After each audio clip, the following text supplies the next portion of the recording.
Hello everyone, and so the bell tolls. It is 10:01 p.m. Central Time on Monday, August 1st, 2016, and welcome into the Earthquake 3D live stream, where we cover the earthquakes which struck since my last update last night at 10 p.m. 24 hours ago, and we compare to the areas where we were watching for movement in the forecast. If you don't know, I do issue weekly earthquake forecasts.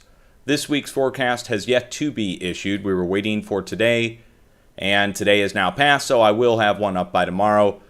We did a forecast, semi-forecast, 1 hour long on the live stream, which was posted to my channel, but that was only to get us through for the past 2 days. So here we are on day 2, and we'll get the forecast updated for tomorrow for the next 7 days.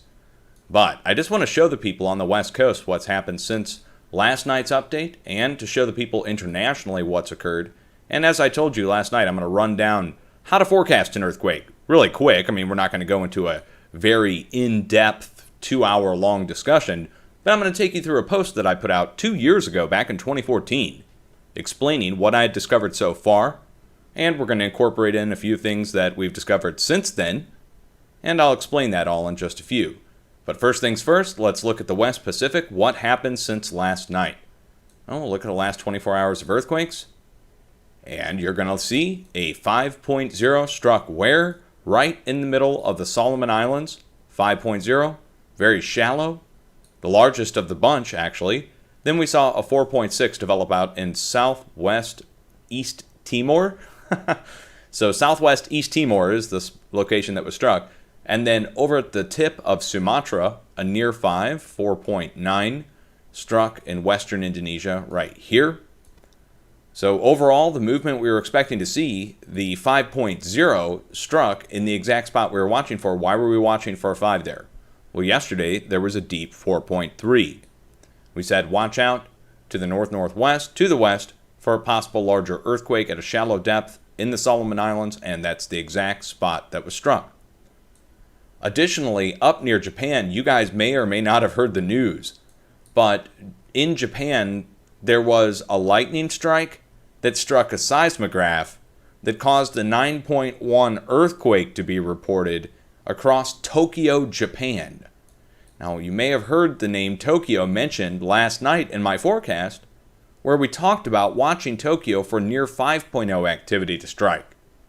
Well, the professionals came out and issued a false 9.1 warning. It caused a huge panic in Tokyo. And I want to let the people in Japan know we will always have warning signs before a 9.0 range earthquake's coming in your neighborhood. Even with that deep 7.7, we would watch for swarms first before any kind of large, shallow release like what we saw in 2011. Which, by the way, in 2011, the 9.0 was preceded by a 7.2 off the shores of Japan just 2 days before. And a swarm, a huge swarm, letting us know something big was coming. So even though a large 7.7 struck very deep down to the south of Japan, we have to watch the areas nearby for compensation movement. And what happened over the past couple days, take a look at it. Here's the large 7.7. You can see it, the huge rings there. Well, the earthquakes which struck since then all fanned out around the area to the south, west, and north, with the only area not being hit right now so far has been Tokyo. All the areas around have been hit, you can see. So, for a 9.1 to be falsely reported today, it's just so ironic that that occurred. Now, not to desensitize the people in Japan, you need to be prepared, but right now we're only looking for 5.0 range to strike, based upon the compensation movement that we've already seen fan out off that 7.7, causing 5s all the way around. So that being said, over in the West Pacific, our 5s gave way. We haven't seen any new deep earthquakes today to let us know that there's going to be any larger movement right now. Now, don't take that as a sign that we're in the clear, and I'll get into that in a second. But in the United States, the movement that we were expecting to see at San Francisco finally hit. Multiple 3s, 3.2, 3.0, struck in San Francisco directly right north of the Bay area, and then north up in Napa as well, 3.2 struck. And this follows movement, which we'll have to look at the smaller movement in California by turning on the USGS last 24-hour feed. And we're going to compare to what we were talking about last night. And I showed you all those locations last night, the volcanoes and the fault zones. And as you can see on the screen here, the swarm still carries on at Clear Lake Volcano to the north at the geysers pumping operation. And then look at the fault zone movement to the south where the 3s are, reaching right down into North San Francisco. But it doesn't stop there. It went all the way down the coast last night, as you guys may remember from my update last night. We talked about the volcanoes in Nevada and at the California border. You may not remember that, so let me just go ahead and show you really quick the area north of Lake Tahoe. So here's Lake Tahoe, obviously right in the middle of the screen. If you guys can't see that, you probably can't see that yet, can you? All right, hold on. There, now you can see it. Okay, here is Lake Tahoe in the California-Nevada border region. And all the earthquakes striking northeast of Lake Tahoe, and it falls right across Steamboat Springs, which is a Smithsonian-marked volcano. And it hasn't been active in a very long time. You're welcome to pause this and read it, or you can go look up information on Steamboat Springs volcano, and you'll find all kinds of stuff going back several years talking about how it hasn't erupted in millions of years, supposedly. But the earthquakes didn't stop there. They continued over to the east to Churchill Butte and Red Mountain Volcanic Buttes. And these are much older, weathered down over time, but you can still kind of make out the, well, I guess the butte nature on these. On the back sides where the wind has eroded away, you can see some of the old lava flows, still at least the edges along that. Really interesting to see, okay? But if that was the only location, you might say, that's just a coincidence that's happening at volcanoes. But if you go to the north, go look up these locations right up at the California, Nevada, and Oregon border. Well, let's go do that. Let's go look and see what's right there. You guys will be shocked to see. Okay, here we go. Bittner Butte, a location which I've shown multiple times. It's an old butte volcano with a tuft on top. And we can zoom in really close and get a good shot. Hopefully that'll load. And then we can look along the edges of the old lava flows here. And we have more over here. And then to seal the deal, we even have an old fissure that is really impressive looking. All right, so this is all volcanic in nature, and it happened underwater because this was all underwater at some point. We have these basins with the dried lake beds.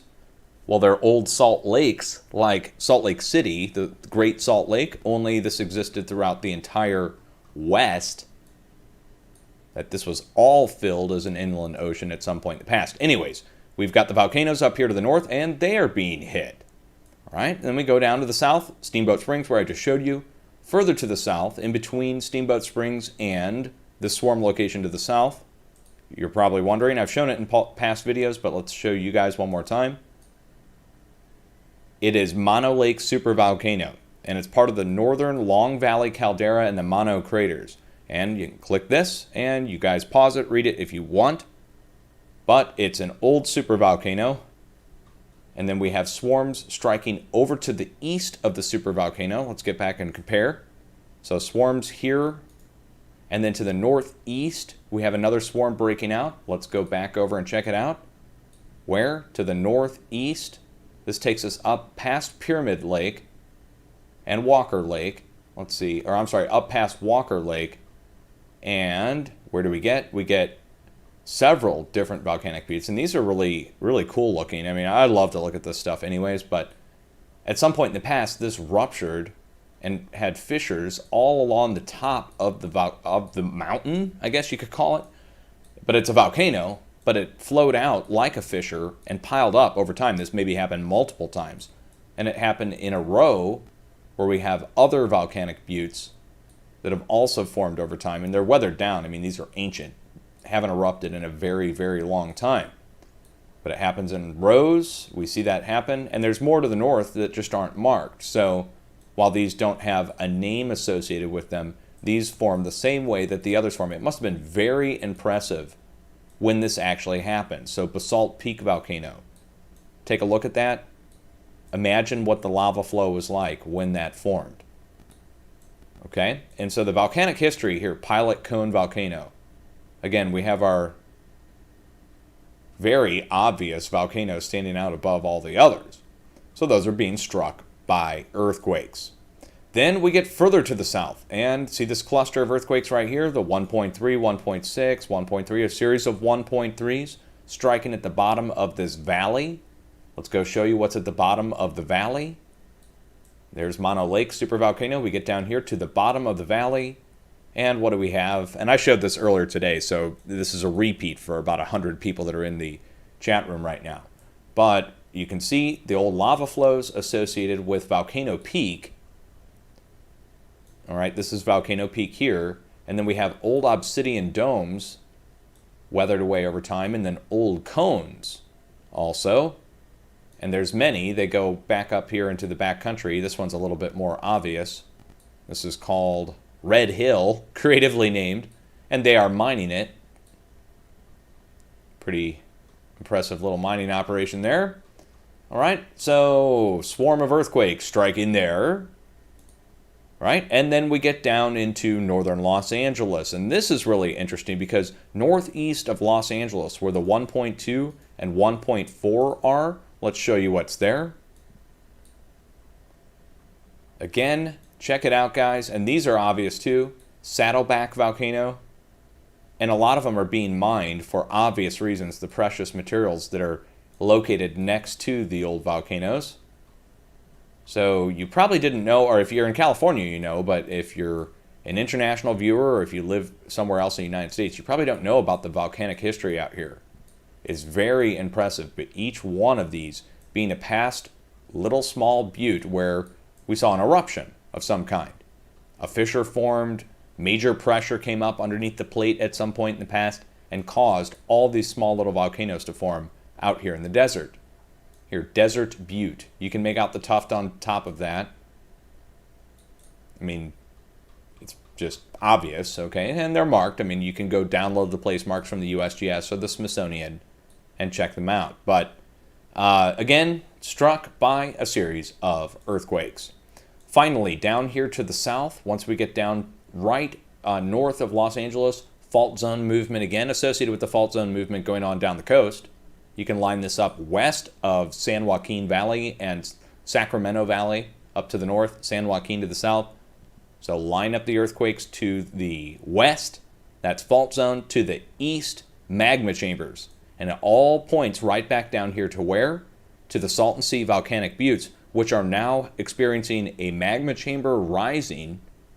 And this could lead ultimately, and I hate to say it, but it could lead to a new volcanic butte forming northwest of the current Salton Sea volcanic buttes, or an eruption at Salton Sea itself.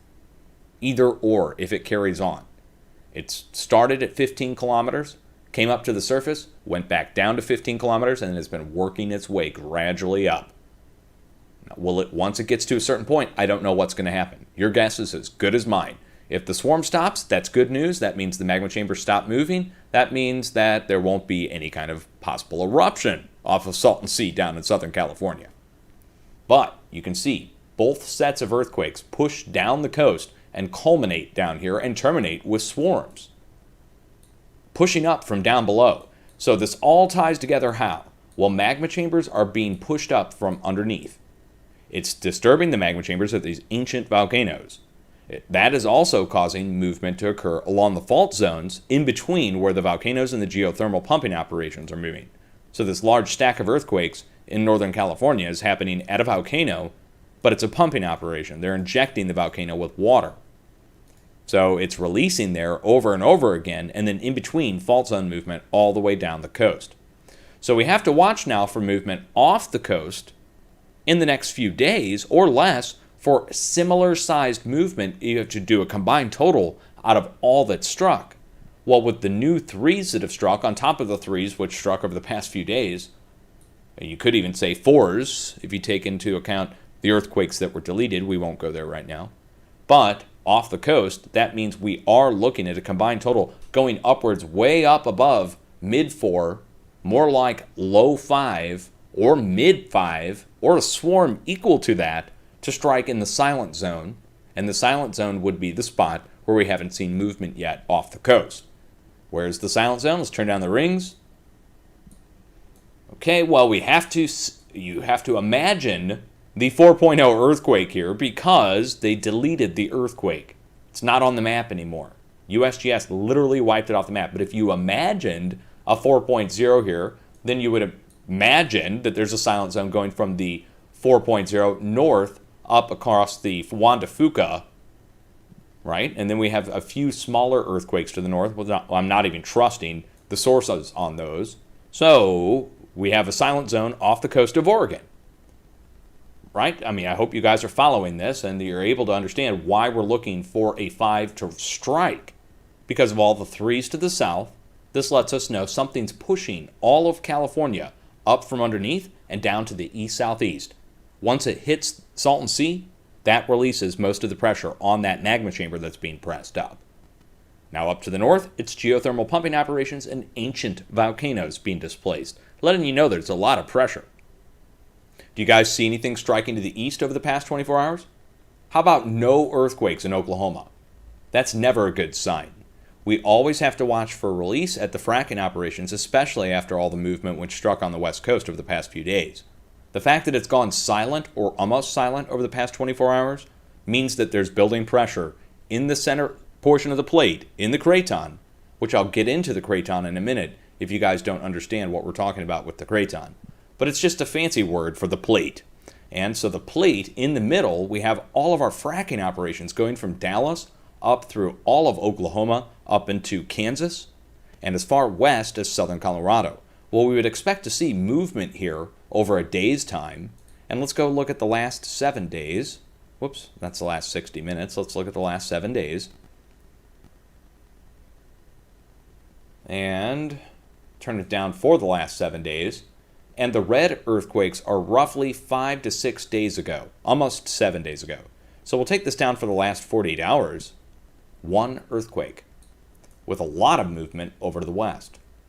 Well, that means there's building pressure, and it's most likely going to strike in Oklahoma at the Oklahoma-Kansas border, most likely to the northern part of Oklahoma, and it will be at least equal to all the movement we saw on the west coast together. Well, if you take in the 4s, that means we're looking at mid to upper 4 to strike the Midwest in the next few days. And when I say few days, we're looking at most likely 2 to 3 at the most. Could be much less. So every time we've said it, it's hit within a few points of a magnitude. So, we've been, naming 4s and a 3.8 will hit. So we hope for less, but plan for more. So if we're looking for a mid 4 to strike, because of all the activity to the west, pressing to the east, and pressure always transfers across the plate from the west to the east. And you can forecast earthquakes based upon knowing this. Same with the Pacific. Earthquakes progress from the West Pacific across to the East Pacific. Additionally, deep earthquakes cause shallow earthquakes. You can forecast based upon this. And the turnaround on these is usually just a few days' time or less. Now that brings me to a post that I made back in 2014, back on my old website, on my old WordPress. It's called How to Forecast an Earthquake. Put out on December 15th, 2014. And in this whole post, which I will link to you and put into chat, so you guys are welcome to come and review it. Let's do that right now, actually. Let's go over to the chat room and post it into chat. Now, I don't want to hear anybody talk about earthquakes not being able to be forecast because the professionals denied it. They said it was too complex for them to handle. All right? So I don't buy that. That's unscientific on their part. We do not accept unscientific explanations or excuses for denial. But this gets me to the post, and I'll just read you the post. And I stand by every word that was said 2 years ago. I haven't had to correct anything in it.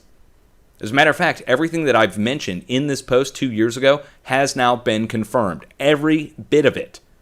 Including the most controversial portion, which is silent zones causing earthquakes to build in the silent zones, and those are the spots to watch for a release, according to the Scientific American article just released this past week.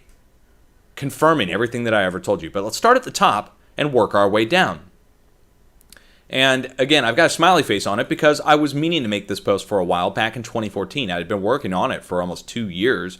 Starting in 2012 to 2014, I was noticing and documenting the pattern of earthquakes around the plates. And by 2014, I was sick of being denied, and I decided I was going to put it out in a post explaining how to watch and what to watch for. So, at the start, let me just read it to you. Major stress has built upon the edge of the craton over the past 7 days. Multiple 4.0 M plus events in Oklahoma, Nevada, and off the West Coast. The pressure placed upon the unsubducted edge of the plate has now resulted in a 2.9 3.0 earthquake in North Carolina along the Blue Ridge Mountains. And I can click on this graphic, or you guys can click on it. We will. Now this is me in 2014, guys. So you can see there's 4.0 earthquakes that struck off the West Coast. Hopefully you guys can see all this. Yeah, you sure can. 4.4 off the West Coast, off Vancouver, followed by a 4.2 down in Nevada at Bittner Butte, the spot that I just showed you, right? 2 years ago, Bittner Butte struck. Then a series of 4s in the Midwest, then lighter movement over to the East Coast. All right? And then I have a diagram of the craton, which I put out so many times. But you can see the inner portion, the continental crust that has remained relatively stable for the past 600 million years. And that's their time frame, guys. Don't argue with me on time frames. I don't want to even get into that. But you'll be able to see 7 days of earthquake shows that the craton was pressed from west to east, and whatever was left over after the fracking operations moved. And the reason there's 3 4.0s at the fracking operation instead of 1 is because of the superfracture principle. Superfracturing is a term I had to create to describe what happens when one 4.0 or greater earthquake strikes, and it causes other 4.0 or greater earthquakes by the cracking of the casements of other wells. And other wells get damaged, they release more gas under pressure and fluid under pressure into shallower portions of the rock, unintended, after one 4 strikes, and then you see other 4 strike. That relieves most of the pressure, but whatever's left over off that transfers to the east along the edge of the craton, and you see the earthquake, the 2.9 on there. This is back in 2014 when I started to notice this, okay? Well, actually 2012, 2013. By 2014, I'm documenting it and putting a post out explaining it. So, anyways, the pressure placed upon the unsubducted edge of the plate has now resulted in a 2.9 along the Blue Ridge Mountains. This was expected. Expected? How? Why? Who was expecting it? To begin, I can answer the who portion right off the bat. The who would be myself, as well as my viewers and readers, who have been studying these events real time for the past several years. Now let's get into the why and how. First things first, you might be asking why the professionals are not forecasting earthquakes 3 to 7 days out. They, professionals, still deny that earthquakes transfer from one location to another. However, as most of my viewers and readers know, we have been able to forecast several earthquakes using this new knowledge of pressure transfer across vast distances. And we can click on this, and it'll take us to a search for Dutchsinse pressure transfer. Okay, you can search all my posts on pressure transfer. And then I've got another search for pressure transfer there. So you guys, you can welcome to click that and read all on pressure transfer and what I've discovered. Professionals still in denial over something I'm using to forecast where to expect earthquakes to happen in a week's time or less. 3 to 7 days warning time can be achieved. I knew to watch North Carolina, Tennessee, and Virginia based upon the movement happening in Oklahoma, Nevada, and off the West Coast. Let's get back to the graphic. We knew to watch the East Coast because of the movement in the Midwest and on the West Coast. Makes logical sense, right? This isn't guesswork. You can know for certain that when pressure is placed on a relatively solid object on one side, the object being pressed will move in the opposite direction from which the pressure is coming. And then I have a picture here showing what happens when you press on the side of one thing, the opposite side moves in the opposite direction. Now, nobody's shocked. Let me just stop right there. If you take you guys most likely have a kitchen or dining room table, all right? If you go on one side of the table and put your hands on the side of the table and push, the table will move, right? Usually, if it's not too heavy, the table will move. And when you push on that table, you're not shocked to see that the other side of the table moves away from you, are you? I mean, you wouldn't expect it to come towards you, would you? When you're pushing on the table, all of a sudden the other side folds up and starts coming back at you. You've got a problem with space and time, okay? So, when you push on something on one side, it moves on the other. And if you bend something on one side upwards, it cracks or flexes on the top portion that's bending outwards. By pushing inwards, it's pushed outwards on the other side. Does that make sense? Basic Newtonian physics. Okay, that being said, like plates of ice cracked floating on a lake, if you push on one plate, it will push the plate next to it. Now imagine those plates are closely butted up against one another with not much area to move laterally. And then I have a graphic, a GIF of fracturing ice over a large area off the coast of Alaska. And you can see the ice sheets breaking with waves underneath. Now you can imagine that seismic waves, just like ocean waves, can crack and distort plates like sheets of ice. And then you get movement along the plate edges or boundaries like sheets of ice floating on top of water, only instead of floating, we are suspended like a shell on top of a viscous liquid. We are suspended over this floating over this magma that's down below. So, anyways, like plates of ice cracked, if you push one plate, then the plate next to it, imagine those plates closely butted up against one another, with not much area to move. The pressure will build upon the entire structure of the plate while trying to evenly distribute itself throughout the mass.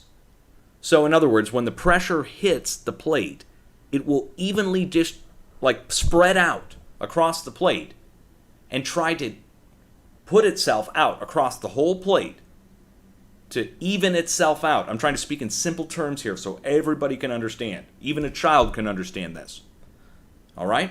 So when the pressure is placed upon the bottom side of the plate then distributes that pressure outwards evenly. But unfortunately, we'll find out that the plates have weak spots where the pressure releases when it's trying to put that pressure out evenly around the whole plate. So the pressure will build upon the entire structure of the plate while trying to evenly distribute itself throughout the mass. The stress will find the weakest points and release at those points. The edge of the craton is the defining line between the solid plate and the weaker deformed edge. Now let's get back up to the craton diagram. Okay, here's the craton diagram. Again, let's take a look at it. All right, so our weak spot is going to be where the solid plate in brownish orange meets the deformed edge of the craton, the purple portion, and where the purple portion meets the blue coastal plain, where it spreads out and even becomes even more weak or weaker. So we see earthquakes develop upon these lines, the interior and exterior deformed and stable edge of the craton, starting on the west coast, pushing to the east-southeast. Now look where the brownish, reddish, rusty color spreads out right across Yellowstone. Do you see that? Goes right over Yellowstone, goes down across our fracking operations of Wyoming, goes down across the Front Range of Colorado, again, our fracking operations on both sides, gets down into New Mexico, fracking operations on both sides, goes down through Texas, Fort Stockton, fracking operations on both sides, up through Texas all the way, oil fracking pumping operations, going up into Oklahoma where it makes the bend, fracking operations on both sides, goes over into Arkansas, fracking operations on both sides, goes down into Alabama, Tuscaloosa, fracking operations on both sides, and then goes up the East Coast where we have fracking operations going across Virginia where they hid the earthquake last week, right? You guys remember? When they hid the earthquake and changed it from 4.3 to 3.4, blamed it on a mine collapse at the fracking operation there. Get up into Pennsylvania and New York, you have a few fracking operations. Now, I keep saying fracking because they keep getting hit. All right? And they keep getting hit all the way along the edge of the craton because they've put those there to get the gas out along the deformed edge of the craton where it meets the stable edge. There's huge amounts of gas. All right? So, Now you understand a little bit more upon the edge of the craton and the fracking operations, how that plays in. Well, when there's pressure placed upon the edge of the plate overall from the west coast, it seeks out those operations along the deformed edge. And it releases there. Okay? So, now, moving on. Instead of cracks and mounds of ice along an ice sheet fracture zone, the rock formations of the fractured plate have formed mountain ranges along the weak inner edge of the craton for eons. Thus, the mountains in the United States are now confirmed to literally be plate material forced upwards via pressure which comes from the west. When subduction is not capable of keeping up with the tectonic pressure from the Pacific plate, the pressure does indeed transfer across vast distances in a short amount of time, days or less, even hours in some cases. And we can click on that. It takes you to a search on all my pressure transfer, and in a short amount of time, the days on that. You guys are welcome to click on that. Now I give an example. In 2014, this is me in 2014, I give a 2012 example. January 2012, the craton edge is revealed by earthquakes.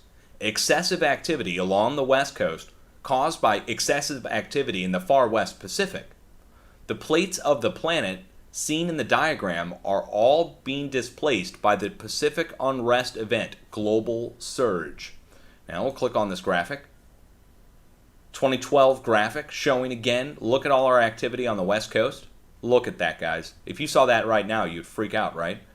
So here it is. This is 1 week's worth of earthquakes, and it shows that they developed on the west coast heavy, then spread out to the Midwest right along the edge of the craton, and then went up the east coast on either side of the deformed edge.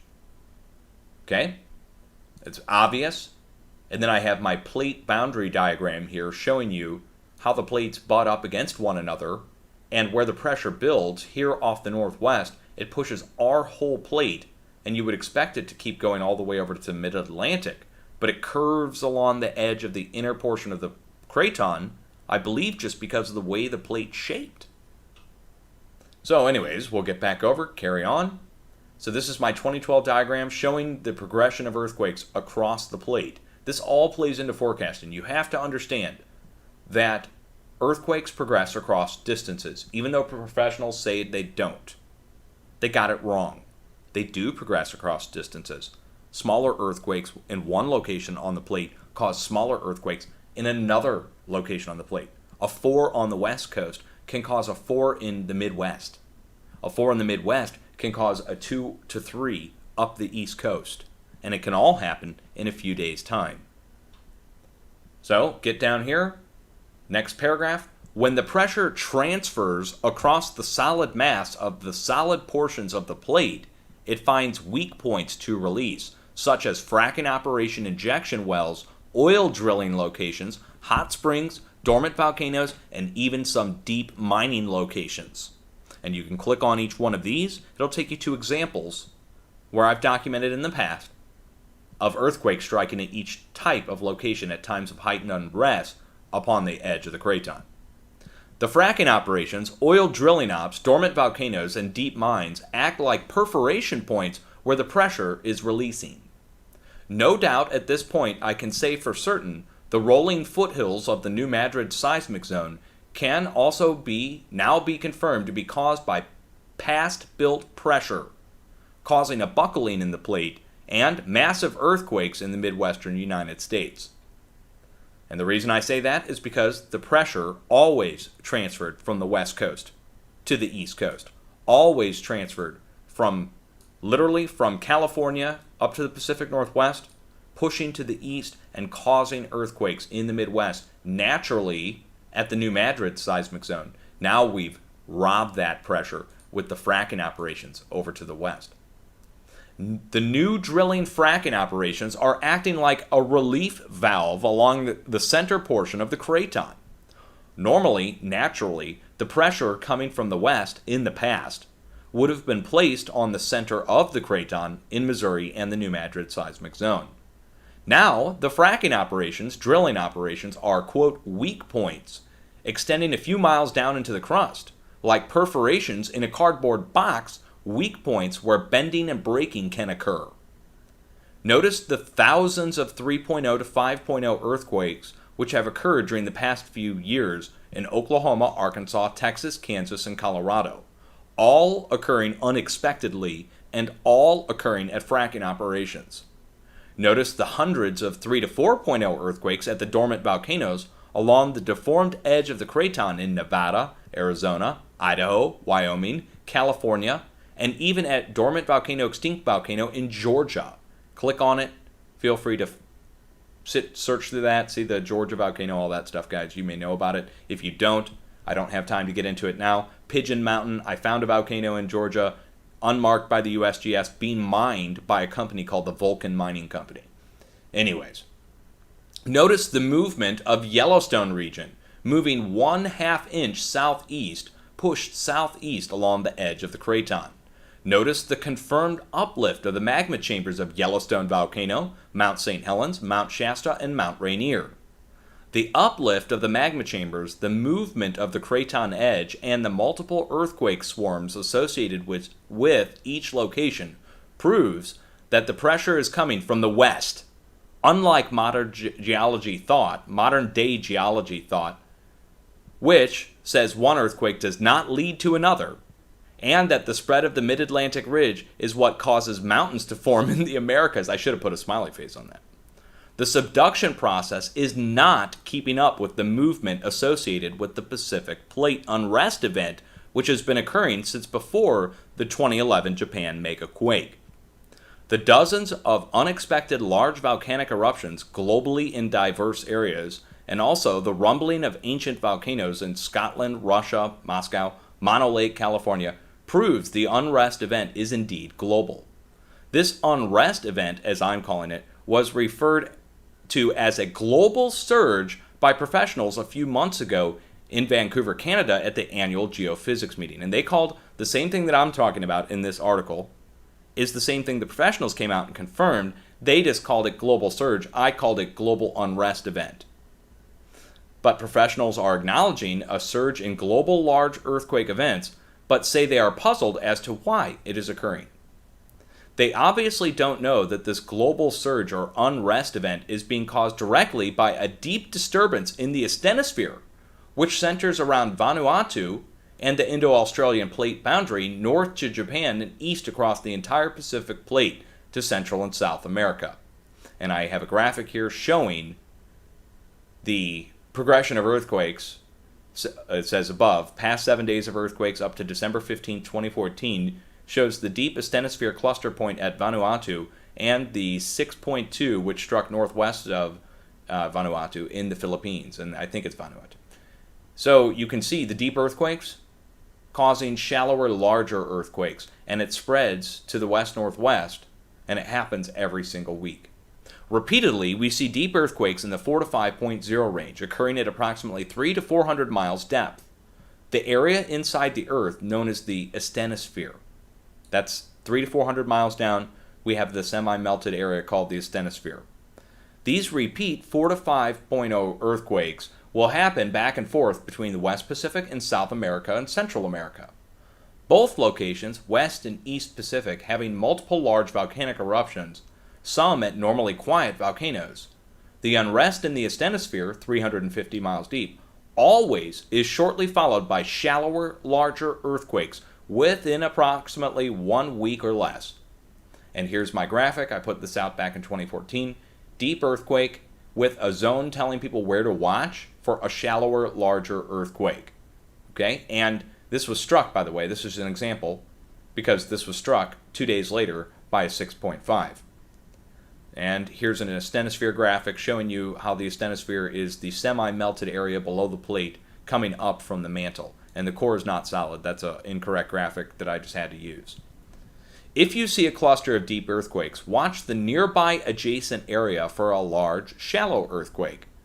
As compensation movement, pressure transfer. The larger, shallow earthquakes usually occur to the northwest of the asthenosphere deep earthquake swarm locations. For instance, usually, after we see a swarm of deep events in Papua New Guinea, we see a larger, shallow earthquake strike northwest in the Philippines or in Japan. Another example, Usually, after we see a swarm of deep events along the Chile-Argentina border, we see larger shallow earthquakes strike northwestern Peru to Central America. The unrest event happens back and forth like a tennis match. As the pressure comes up from deep within the earth, from a yet unknown source, and I've since figured that out, by the way, guys, the transfer of the force must be causing a displacement of the Pacific plate from beneath. The area beneath the plates, above the liquid molten core of the earth, the semi-melt area known as the asthenosphere, is the interacting point between the fluid and the solid. This area is having earthquakes due to some internal force causing a displacement on the semi-melt. The semi-melt then must be displacing the upper, more rigid plate, which subsequently causes displacement across vast distances on the plate boundaries around the entire planet. Finally, this leads us back to the United States craton pressure coming from the northwest, pushing to the southeast. Now you can understand why we're seeing earthquakes at fracking operations, dormant volcanoes, ancient volcanoes, extinct volcanoes, why multiple new eruptions are happening, why areas are being uplifted in a short amount of time, and why the professionals are going to have to rewrite most of their textbooks and give me a shout out finally in a footnote for discovering all this on my own in my spare time while also working on weather, solar, and other false flag information. Smiley face. Cheers, and feel free to run this story by any professional you wish.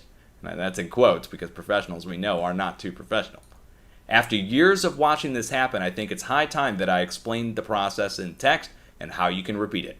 Again, watch for deep asthenosphere earthquakes, then watch the areas nearby, adjacent of those deep swarms for shallow, large movement. In the USA, watch for pressure from the west, showing as multiple 3.0 to 5.0 earthquakes off the west coast. Then, watch the craton edge as the pressure transfers across Washington, Oregon, Idaho, Montana, Nevada, Arizona, Utah, Colorado, Wyoming, Kansas, Texas, Oklahoma, and watch these events terminate at the Arkansas border. You will quickly see that the pressure which terminates at the Arkansas border finally releases itself via 1 to 2 events on the East Coast, US, along the edge of the plate. And then I give one final real-life example of the 5.9 that struck on the East Coast in 2011. One final real-life example. In 2011, the 5.9 earthquake, which hit Virginia, causing damage on the east coast of the United States. You guys remember the earthquake that caused damage to the Washington Monument back in 2011. Big one, 6.0 almost. That earthquake was preceded by a 5.0 earthquake at the Colorado fracking operation and multiple 4.0 earthquakes along the edge of the craton in Wyoming, Colorado, Oklahoma, and Arkansas. So before the East Coast was hit, you can see on the map, see all these earthquakes? Okay? Before the East Coast was hit, a huge swarm hit Colorado, 5.4 and multiple 4s. And that added up to one single 5.9 to the east within a few hours' time. It was like 12 hours before the swarm in Colorado started. And then boom, the East Coast was hit. Pressure transfer is real.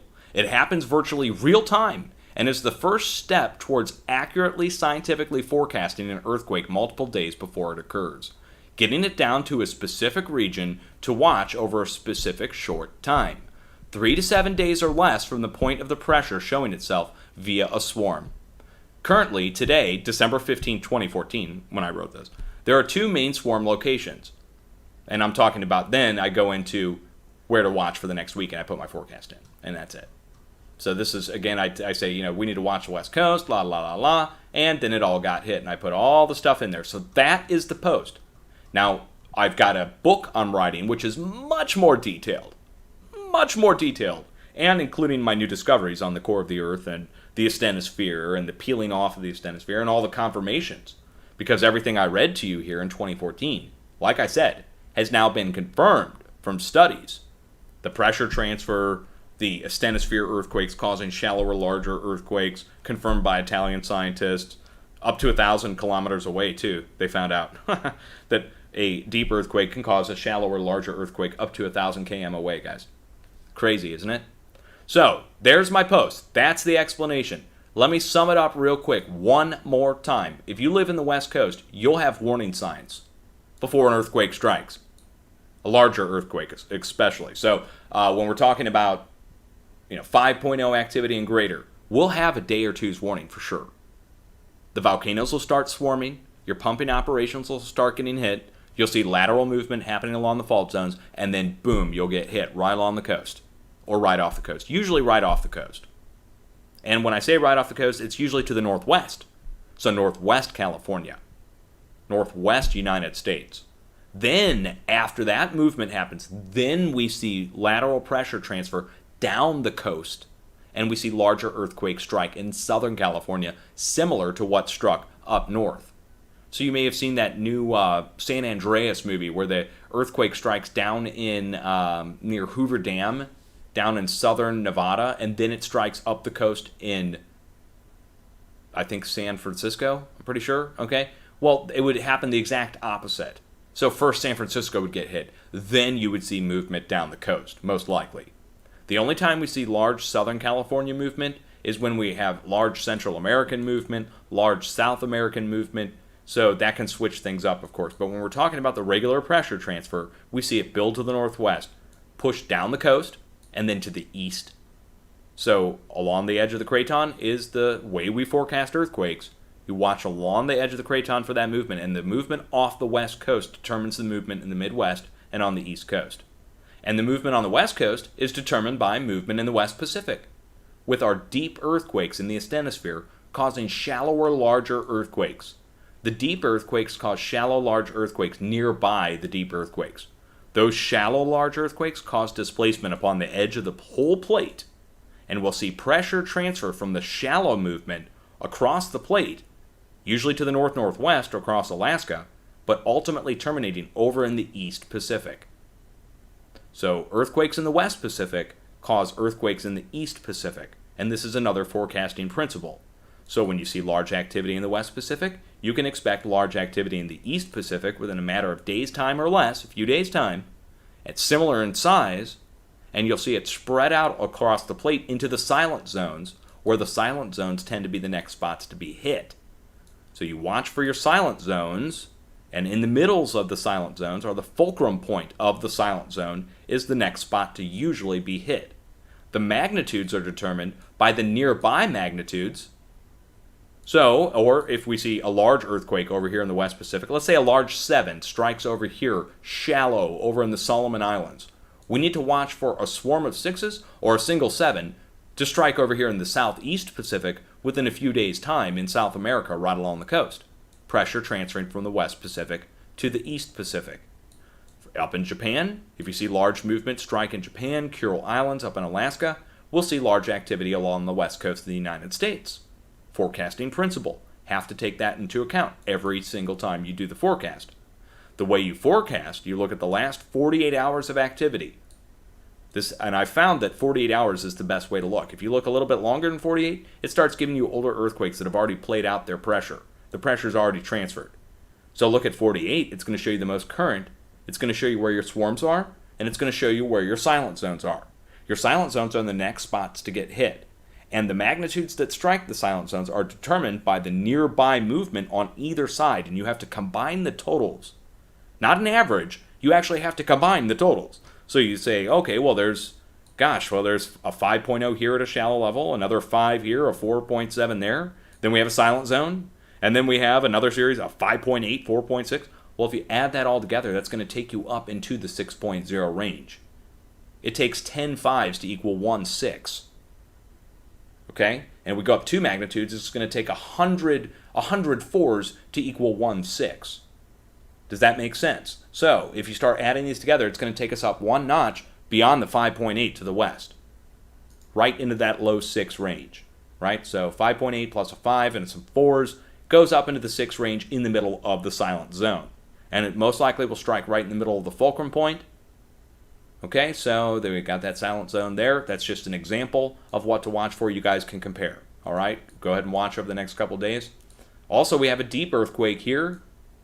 Several deep earthquakes, but over the last 24 hours, one deep earthquake, 4.3.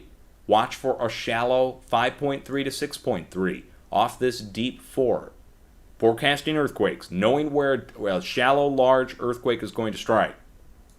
And finally, up in Japan, we are watching in Tokyo based upon our deep 7.7 and our swarm areas, and this being the silent zone.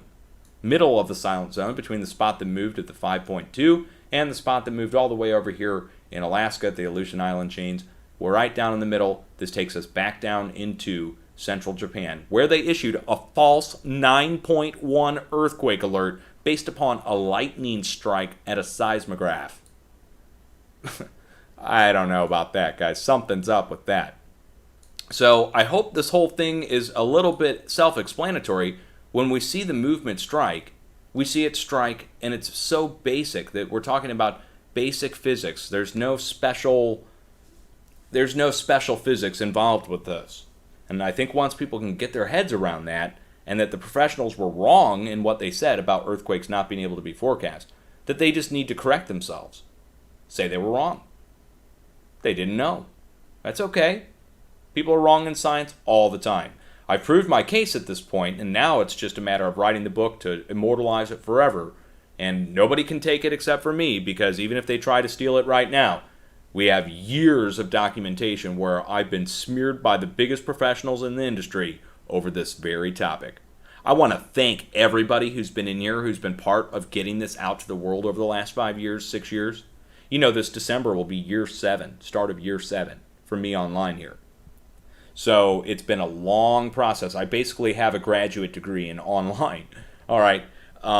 It's just been a wild adventure of discovery and trying to prove my case to people. And at this point, the case is proved.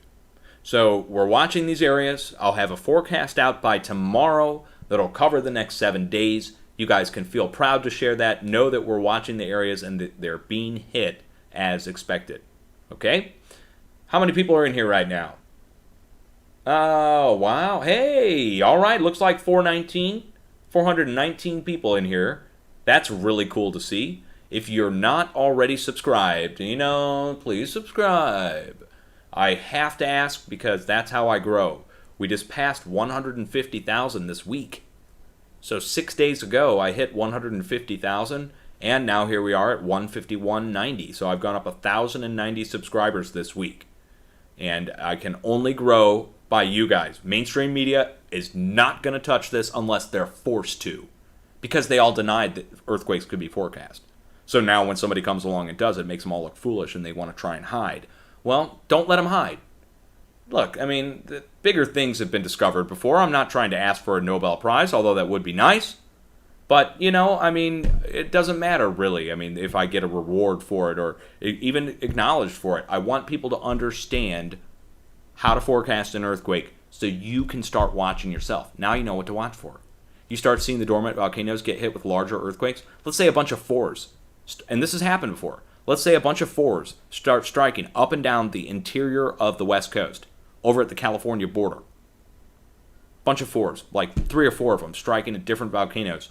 And mainstream media totally doesn't report them to you, right? USGS might have them on their map, but no exclamation mark next to it, nothing. And then those 4s are immediately followed by a mid-5 off the coast a day later. Well, that's a warning sign. Your 4s are letting you know there's something larger coming and pushing all that to begin with. So when a larger earthquake's going to come, you'll have the same kind of warning signs. Like a pressure release valve, you will see these spots start to pop before the big one hits.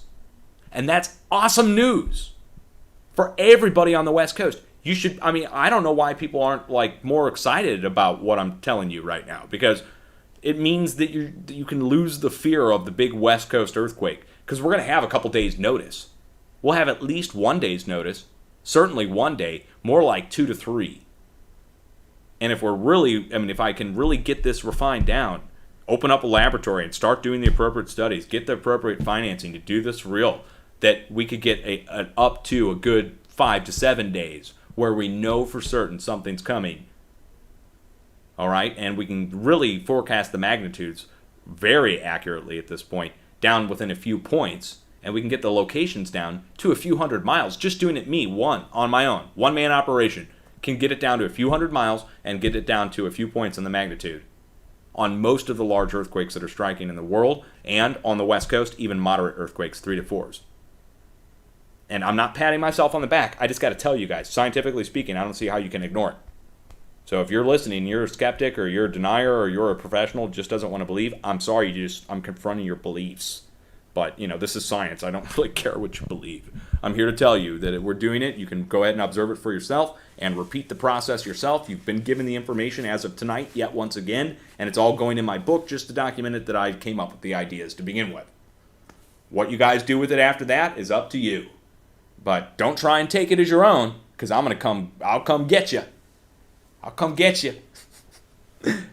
All right, so much love, everybody. That's a joke, by the way. Much love, everybody. I really appreciate all your support. And if you could, share my live stream with your friends, family, loved one, coworkers. Tell them that we're watching earthquakes 24 hours a day here. And even when I'm not here, we've got a grip of people that are in here that are interested in earthquakes and posting information all day long. So that alone is worthwhile. The chat room and meeting and talking to some of these people is like the coolest thing in the world, because they're from all over the world. Whether they're from Europe or South Africa, we've got people over in Japan, we've got people in Iceland, we've got people in Australia, all over the place in the chat room. So that's really awesome to see. And that's why I kind of hang out even after dark. Even when I'm not talking, I'll go and chill out and talk to everybody in the chat room, because that's just cool. So word up, everybody. I'll be back. And hope you have a good night. If you live on the West Coast, you now know what to watch for, and you know why to watch for it. You've got a link to it. And you know what? Maybe I should post it into the chat. You think I should post it into chat one more time? The link to how to forecast an earthquake from 2014. This is old information. How can they ignore me anymore, guys? Right? I don't see how they can ignore that. But much love. That's what it's all about. Cheers, guys. I'll be back.